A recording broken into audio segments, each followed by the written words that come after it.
It's the Rob Carson Show. Are you ready to be podsmacked? Now, here's Rob Carson. Episode number 70. Can you believe it? Welcome to the podcast. We have a loaded show to get to today. All sorts of audio. I think you're going to enjoy it. Want to mention a couple of things. Want to say hi to everybody who's listening on redmaryland.com, redmaryland.com, a terrific conservative blog in the great state of Maryland. Greatly appreciate their support. They've been terrific, and make sure to check it out. Make it of course, bookmark it on your browser right away. All right, before we get into it, I want to thank our sponsor of the show, which is grassmonsterskc.com, grassmonsterskc.com. They sell mowers for residences and commercial use, and they're the best in the business, and they're American-made, and they kick ass. Okay, how else am I going to say it? They just kick ass. American-made, built like a brick excrement house. You can get Dixie choppers made in America. You can get their new Hustler mowers. These things are unbelievable. 5-year bumper-to-bumper on the Dixie chopper for everything. And, of course, you can go buy a lawnmower that's chained up outside of a big box store. Or you can go talk to people who make their living not only selling but servicing American-made mowers like the Dixie Chopper Classic. It's an industrial mower. Or the Z2. It's a residential mower. Zero turning radius on all these, by the way. The Black Hawk, that you could lift the deck up and clean under it and sharpen the blades yourself. The Excalibur, which is another commercial industrial mower. And a commercial Silver Eagle, which is what I have in my garage. All right, so go to grassmonsterskc.com. It's Grass Monsters Power Equipment. They are in Raytown, Missouri, at 5520 Raytown Road. And no matter where you live, check out Dixie Chopper or Hustler mowers. They're fantastic. grassmonsterskc.com. I guess the big news of the day is that Donald Trump decided to drop what is the largest non-nuclear bomb on an ISIS cave complex in Afghanistan today. This is yet another one of Donald Trump's campaign promises he's kept. ISIS is making a tremendous amount of money because they have certain oil caps, right? They have certain areas of oil that they took away. They have some in Syria, some in Iraq. I would bomb the shit out of them. He certainly did. By the way, this is the first time that one of these bombs has been dropped in warfare. It's a 21,000-pound conventional bomb. It's the MOAB, Massive Ordnance Air Blast, also known as the mother of all bombs, first tested in 2003. I would say that's bombing the shit out of them. I mean, just to be quiet, that's pretty much bombing the shit out of them anyway. But it is, again, the first time that it's been done. Another campaign promise kept, folks. Defunding Planned Parenthood. Trump has given the states power to cut off Planned Parenthood money. Signed a bill into law today. Today is the 14th of April. Basically, it allows states to withhold federal family planning grant money from Planned Parenthood, marking the first major pro-life legislation to be signed into law in more than a decade. This, of course, unravels the Obama-era regulation that insisted states couldn't refuse to spend family planning money with Planned Parenthood or any other organization that performs abortion. You know what? You want to support Planned Parenthood? You frickin' go write them a check. All right? If you're a big supporter of Planned Parenthood, you do it. My tax money shouldn't go there. Another campaign promise. Bringing back jobs, ladies and gentlemen. The initial jobless claims this week were essentially unchanged at 234,000 in early April, holding near extremely low levels that show the U.S. job market going strong despite a slowdown in hiring last month. Initial jobless claims are clinging near their post-recession low. The more stable monthly average of jobless claims was somewhat higher at 247,000.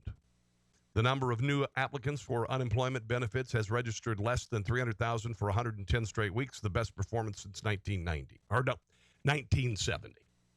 Plus, you add that the Trump administration is saying that 600,000 new jobs have been created since the beginning of his presidency. I almost said pregnancy. That's weird. That is just weird. Okay. Jeff Sessions spoke at the border earlier this week, basically said business as usual with regard to the border is over. We heard this week that 70% of illegal immigration into over the southern border has stopped. 70%, guys, before the wall has been built. So it is a de facto wall. It is a de facto wall. almost 70%. That is it's just policy. Jeff Sessions was, and of course he's United States Attorney General. He was on talking with Hannity about this yesterday. Here he is a little bit about the new sheriff in town. It's already changing.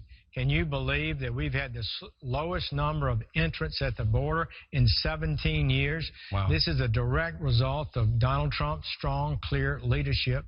It has an impact. The most important thing for us is to send a message to the world that the border is not open. Please don't come. You will be apprehended if you do come, and you will be deported promptly. And if you're a criminal, you'll be prosecuted. And if you assault our officers, we're going to come at you with a ton of bricks. This is the kind of message we need to send. It's already being sent. It's having a dramatic impact so far. I knew strong presidential leadership, unlike the wishy-washiness we've seen in the past, would impact the flow, but not as much as we've seen already. The numbers are down 70% since President Obama left office. So it's a really remarkable achievement. It's unbelievable. It is unbelievable that policy was that powerful. But however, the policy in the other direction had the same effect. Barack Obama's Gang of Eight, the DACA for children of illegals, caused an unprecedented flow of illegals over the border. They were held briefly, if held at all, and then released wholesale into society with a court date that they never show up for. Hannity asked him about the Congress possibly cutting off wall money. Well, I know he's going to battle for that, and I believe he will get funding for the wall. I can't imagine Congress to deny him that. It doesn't have to be every foot of the entire 1,700 border. We know that. But a wall, a barrier, multiplies the ability of our Border Patrol and Customs officers to be effective. They tell me that, and I know they've told you that. And they're glad to be doing their jobs finally. That in the past. They have. So this is the way to go. If we follow through on this, we can secure this border. It will be a historic thing, and it's something that the Border Patrol and our ICE officers and our Customs people are really excited about. You remember, they were so frustrated, they even sued Obama leadership and endorsed Donald Trump in this election. I think their morale is up, and I think that's a part of our success, too. Well, I couldn't agree with you more. You can't do your job. You have to watch criminals come across the border. You can't do anything about it. Imagine what it's been like to be Border Patrol, NSA, Homeland Security. Here's a little bit more on Jeff Sessions and what he has to say about sanctuary cities and what they're going to do about them. We're going to go at the sanctuary cities first and foremost. We're going to urge them to protect the safety of the people in their cities. Do not release dangerous criminals back into the community when the law says they are to be deported. That's the law, guys. We're just reinforcing the law. No new laws have been passed. A lot of things that we can do that will help protect safety in this country, and we're going to stay at it. We're going to back up our law enforcement officers. We're going to prosecute those who assault them. Are going to prosecute the people they catch in court, and we're going to send a message that the criminality is over. Okay. Now, these are some of the reasons. These stories that I've just already read to you today and talked about are the reason why Donald Trump's approval rating is coming way up. It was down for a while, but, you know, when 93% of the newscasts, when 93% of the news coverage of Donald Trump is negative, what do you expect? His approval rating now is 48%, according to Rasmussen. So things like the economy, the wall, kicking ISIS ass, sending tomahawks into Syria to end this insane use of chemical weapons on civilians. It's all adding up. It's all adding up to something very positive. By the way, Lansing, Michigan, no longer a sanctuary city. Lansing City Council backed out of its decision to declare itself a sanctuary city Wednesday afternoon, holding a vote to rescind the barely week-old resolution. In Maryland, after a 14-year-old girl was raped in a high school by a 17 and an 18-year-old freshman illegal immigrants in a bathroom, Maryland the next day decided to put forth a bill to make Maryland a sanctuary state. That bill has since been withdrawn. After hours of public comment, the council in Lansing voted 5-2 to rescind the resolution containing a reference to sanctuary city past April the 3rd.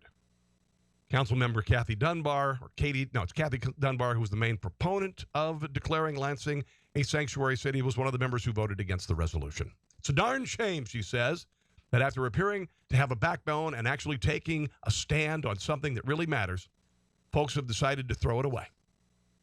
Richard Boyd, a pastor of the First Christian Church, said the whole world is watching the city of Lansing.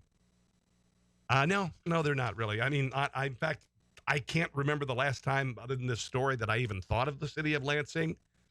I never watched Lansing. I don't care about Lansing, and not that against Lansing. I just don't think that the whole world is watching Lansing, unless maybe Lansing would become the only place you could escape a zombie apocalypse, and there actually was one. Then maybe everybody in the world would be talking about Lansing. But not so much today. Not so much today. There's new video of Dr. David Dow, the guy who got dragged off the flight going from Chicago to Louisville. And this is right before he was dragged off. I don't know. I'll go ahead and play a little bit of it. You really can't understand exactly what he's saying. But we'll get into a little bit more of the story and the latest developments in just a second. Here's before. Have to work tomorrow 8 o'clock, so am I. You can talk I recognize. He says, I'm a physician and I have to work tomorrow at 8 o'clock. They want to remove me from that. Said, I won't go. I am staying right here. My name is Daniel Hill. I make a lawsuit. Okay, so he had been approached. It wasn't jackbooted thugs marching onto the plane and going after him. They asked. This was the last resort, and he refused. That isn't going to prevent him from getting a hell of a lot of money from United. A hell of a lot of money, and it won't even go to trial. Here is United CEO Oscar Munoz talking on Good Morning America this morning and attempting to save United's ass. It's not so much what I thought, it's what I felt. Probably the word ashamed comes to mind.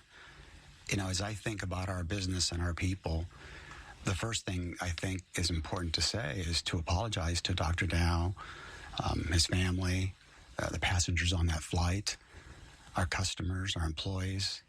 That is not who our family at United is. And you saw us at a bad moment. And this will never happen again on a United Airlines flight. That's my premise and that's my promise. In the future, if no one voluntarily decides to leave a plane based on the amount of money that United is offering, We're not going to put a law enforcement official to take them off the A law enforcement official will never come on one of your planes again. To remove a booked, paid, seating passenger, we can't do that. Okay. Here he is talking about how he tried to reach out to Dr. Dow. Have you spoken to Dr. Dow? I have not. I have reached out to him and have left a message, and our team has tried to reach him on several occasions. We've not been able to contact him directly. I do look forward to a time when I can, as much as I'm able to, apologize directly to him for what's happened. What do you think he deserves in all of this? Well, certainly an apology, and from that point on, I think we'll have to see. Do you think he's at fault in any way? No.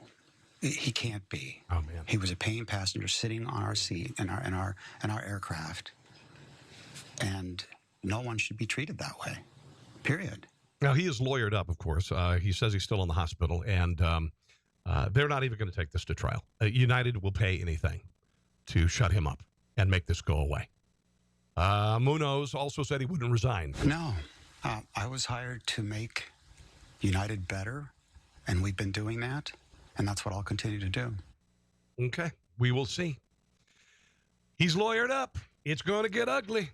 Your ticket prices are going to go up. Did you hear that Andrea Mitchell was kind of called out by Russian Foreign Minister Sergei Lavrov Wednesday?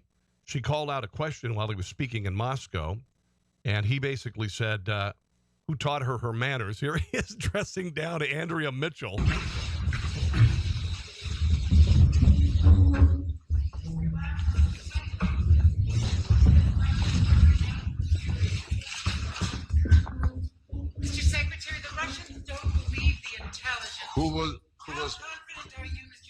Who was bringing you up? who was giving you your manners, you know. And he kind of smirked at her. It's like, yeah, shut up. I don't answer questions like that, okay? Just because you're Andrea Mitchell doesn't mean you can just shout out a question. Okay, the new affront to the First Amendment.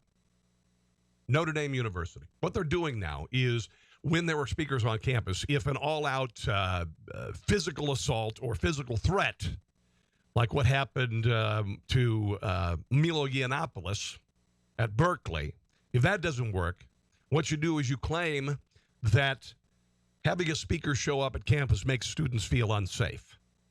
This is so sickening to me that students would humiliate themselves to this level just to not hear an opposing viewpoint, right? 6 weeks ago, University of Notre Dame upended its self-professed tradition by declining to extend an invitation to the new president at their May commencement. Rather than deal with the protest, the media attention of having Donald Trump speak, University President FR John Jenkins, is that Frank? Whatever, opted instead to invite Mike Pence, vice president. Didn't want the surrounding controversy to distract from the central purpose of the commencement. He added that he avoided mentioning Trump at all in his statement, instead hailing Pence as an obvious appropriate choice for the school's 175th anniversary. Now, it looks like some Notre Dame students say that having him arrive makes them feel unsafe. Hashtag Not My Commencement Speaker campaign was launched. In addition to the hashtag Not My Commencement Speaker campaign, a number of student groups have spoken out against the invitation of Pence, including the Diversity Council and the College Democrats. Of course. For me personally, Pence represents the larger Trump administration. According to one of these students, his administration represents something, and for many people on our campus, it makes them feel unsafe to have someone who is offensive, but also demeaning of their humanity and of their life and their identity. The selection of Pence as graduation speaker also violates the university's Catholic mission. Well, would that be the same with Barack Obama? The biggest advocate for abortion in presidential history? Back to the quote, I feel that this is offensive to such a large population here at Notre Dame, and I believe it goes against certain Catholic social teaching, which is something the university likes to broadcast, that it stands behind, but it picks and chooses when it wants to stand behind them. So that's the new censorship, saying that you're unsafe. Another hate crime, but it's a fake hate crime. This happened in Charlotte, North Carolina. A man police said is seen in surveillance video setting an East Charlotte store on fire is going to face a judge. 32-year-old Curtis Flournoy decided to do this. Here's the story from the NBC affiliate in Charlotte. Yeah, Curtis Flournoy is accused of targeting the Central Market here off Albemarle Road. Take a look here behind me. We can still see a lot of the damage, the burn marks here, the broken glass here, the front door of the business 5 days after the attack. Now take a look at this surveillance video from... By the way, he's a black guy. Thursday night here. You can see the person throw a rock through the front door, then come back and throw something on fire through the window. Yeah. A note was left behind. It said, "We need to get rid of all the Muslims, Indians, and immigrants. And if you don't follow this warning, we are not responsible for the torture starting now." Police say information led them to arrest Flournoy on Sunday. The store's owner told us he's glad for the arrest, but still worries about his safety. Now, Flournoy is facing a handful of charges, including ethnic intimidation and for the burning that happened here at this building. He's set to be in court this afternoon. Now, this guy's a black guy. And what the report did not include was the note that this guy attached to the store. Because the store is not the only victim here. It says, "Attention business owner, our newly elected President Donald Trump is our nation builder for white America. You all know that. We want our country back on the right track. We need to get rid of Muslims, Indians, and all immigrants. Specifically, we don't want businesses run by refugees and immigrant anymore. We are ready to wake up some of our state, including North Carolina, and we will take care of the country. Immigrants and refugees are taking our job." This is really badly written, by the way. "Doing business and leaving us standard." I don't know what that was supposed to mean. "So you're not allowed to do business anymore. God bless America." And then in larger font at the bottom, "White America." So this was a hate crime against the business owner and against white people and against Trump supporters. And another attempt, once again, to create some sort of a movement that it does not exist in the country. Racism is not on the rise. Anti-Semitism, not on the rise. None of this is happening. Almost every time you hear of an incident like this, it's somebody trying to pin it on Trump voters, the Trump administration. It's really sickening, to be quite honest. The Jewish Community Center bomb threats, they're done by two people, one in Israel, a Democrat, and one a Hillary Clinton voter and leftist in St. Louis, Missouri. There's a dash cam video that's been released by the Sacramento Police Department. It shows an alleged jaywalker refusing an officer's requests and commands. Then shows the officer tackle the suspect and punch him. Prior to being tackled, this guy took his jacket off. All right? Now, here's the problem. Jaywalking, whatever. I heard a story of a kid at a high school who was walking across the street to get to high school. Police stopped him for jaywalking. And then it escalated. I think jaywalking... It's not something, an actionable, what I'm trying to say, an actionable crime, okay? Jeez, talk, Rob. Well, what this guy did was he took a stance that was confrontational. He took his jacket off, and then he said to the officer, he says, basically, put your gun away and fight like a real man. That's going to get you taken down. You knew this was going to happen. Sooner or later, a Survivor contestant was going to be transgendered, right? This is the latest. And, you know, maybe this will make the ratings increase. I mean, they're only the diehards still like watching that show, right? I haven't watched the show since I think its second season. Anyway, Wednesday's episode of Survivor Game Changers, should be called Sex Changers, ended with a twist when returning contestant Zeke Smith was outed as transgender by a fellow survivor on national television. During the episode ending Tribal Council, fellow contestant Jeff Varner, who was about to be voted off the show, told Jeff Probst that there were a lot of deception on the show. There's deception here, which referred to this other guy's former girl's transgenderism. Said that was deception. And of course, you can't say anything bad about transgender people, or you will lose. Here's the exchange, and ultimately where the guy who called out the transgendered person got voted off. What I'm showing is a deception. But that's personal. It has nothing to do with the game. That's personal. You didn't have to do that. That is so wrong. That's so wrong. Bring that up. I'm not using that as anything negative. To do with the game. That's personal. I'm not knocking him. That's not deception. You just that was just so to reveal dirty, to Jeff. whom he wanted. I argue for the rights of transgender people every day in the state of North Carolina. I would never say or do anything to hurt anyone here. Jeff, I'm arguing for my life. I feel like I've got to throw everything at the wall. Outing somebody is... I'm not outing him. You are Yes, just you outing don't him. do- There's nobody have the right to out anybody. I agree with Ty. It was Seriously. for Like, Zeke how to would you discuss like to- when Here's where it gets he was piled on. He gets comfortable piled on. discussing it. 2 seasons I've played Survivor. Nobody.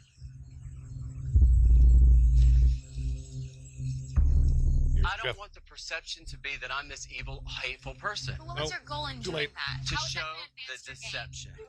There's no question who's going home tonight, Yeah. right? No, sure. Zeke, No.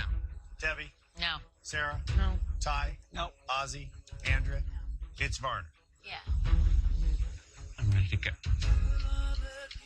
And he's out. Okay, now we can go back to not even remembering that the show's still on television. In an exclusive ad campaign about motherhood, Dove has released a commercial about #RealMoms. It advertises Baby Dove and includes stories of 6 families raising children. One of the families, Shay, graduate student and transgender mother. She and her partner are seen taking care of the newborn son. Shay says they are both the birth parents and have to navigate prying questions. Here's a little bit of the commercial. Let's see if you could spot the transgendered person here. Maybe you can, maybe you can't. I don't know. Can I have your bucket so I can put some green? What we do here is unconventional because he's at the barn with us all the time. Hi, guys. I would say that he has such a different set of opportunities. We're showing him something unique. Everybody out. We are both his biological parents. Oh, hello. You get people that are like, what do you mean you're the mom?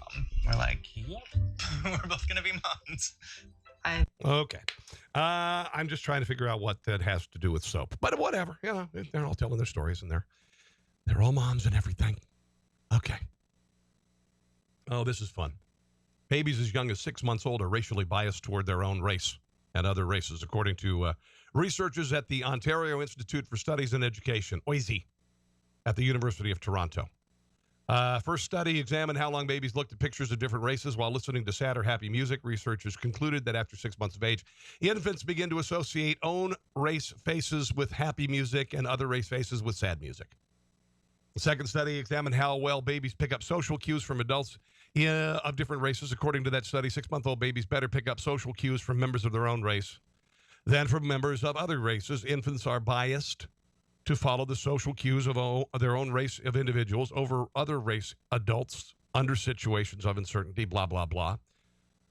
These two studies together show that 6 to 9 month old infants discriminate racial bias in favor of members of their own race.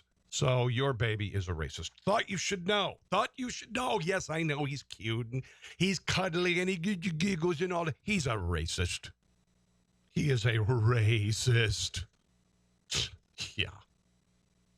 Seattle preschool planning on teaching toddlers about social justice, racism, and biases. I would pull my kid's ass out of that so quickly. 2 teachers opening the school, Benjamin Gore, Jason Freelot, want to teach the children about the experience of people of color. We're looking to create the confidence that when these kids go into predominantly white schools, that they can bring counter narratives to the school. Also, the 2 want to rid preschoolers of their alleged biases. And that's I guess you could call it brainwashing. I'm thinking, yeah, brainwashing. When we're telling stories to our kids, especially about people of color, we want to make sure that we're showing them stories about people of color that aren't just about people existing in the past.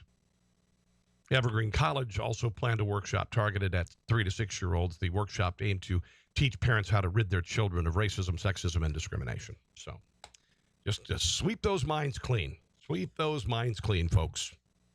You know, if you just let kids be kids, you know, kids don't, race doesn't matter. I got white kids.